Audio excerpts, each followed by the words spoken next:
পুরুলিয়াতে এসে পাহাড়ের বুকেই একটা হোমস্টেতে আমরা উঠেছিলাম। এটা একদমই অযোধ্যা পাহাড়ের প্রায় কাছে, আর এটার নাম হচ্ছে ঠিকানা হোমস্টে। খুবই সুন্দর, নিলিবিলি, ফাঁকা, অপর সাইড থেকে পাহাড় দেখা যাচ্ছে, এমনকি সামনে একটা পদ্মপুকুরও ছিল।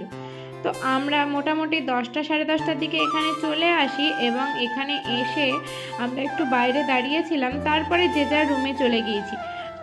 রুম স্টেটা ছিল 3 তলা, আমরা গ্রাউন্ড ফ্লোরেই ছিলাম, বাকিরা ওপরে ছিল। আমাদের সব পরপরই রুম দিয়েছিল, আর রুমটা দেখো কতটা ক্লিন, খুব সুন্দর এবং শান্ত একটা পরিবেশ।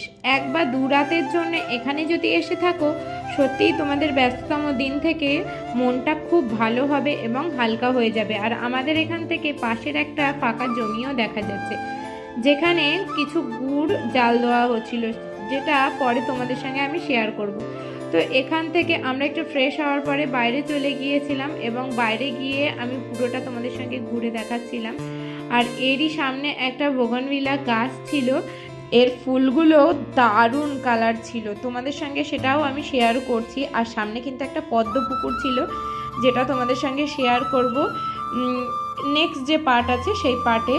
তো দেখলে বুঝতে পারবে কতটা সুন্দর। আর ওই দেখো দূর থেকে ওই অযোধ্যা পাহাড় কিন্তু দেখা যাচ্ছে।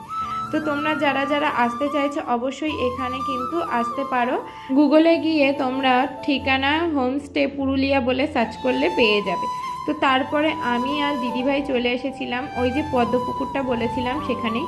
তো অনেকটা এরিয়া জুড়ে কিন্তু এই পদ্মপুকুরটা ছিল বা পদ্মবিল ছিল, তবে এখন আর পদ্ম ফুটছে না, এখন নানা রঙের শাপলা ফুটছে। তো সেটাই তোলা তোমাদের কিছু ভিডিও দেখাবো, আর যে তুলতে গিয়েছিল সেটার বিবরণ তোমাদের পরে বলবো।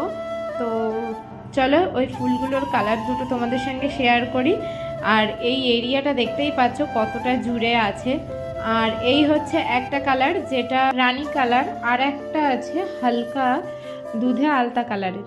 তো এই হচ্ছে সেই দুটো ফুল। তারপরে আবার হোটেলে চলে এসেছিলাম এবং স্নান করে নিয়েছিলাম, আমি গুছানো রেডি। এবার যাব সকালের খাবার খেতে। ওই মোটামুটি 12:30 বাজে, সবার খাওয়া কমপ্লিট, আমি আর দিদিভাই খাচ্ছিলাম, কারণ আমাদের স্নান করতে অনেকটা লেট হয়ে গেছে। এরপরে আমরা একটু ঘুমিয়ে নিয়েছিলাম। আর নেক্সট পার্টে কিন্তু ঘুরতে যাওয়ার ভিডিও আসছে। তো এখন এই পর্যন্ত, বাই বাই।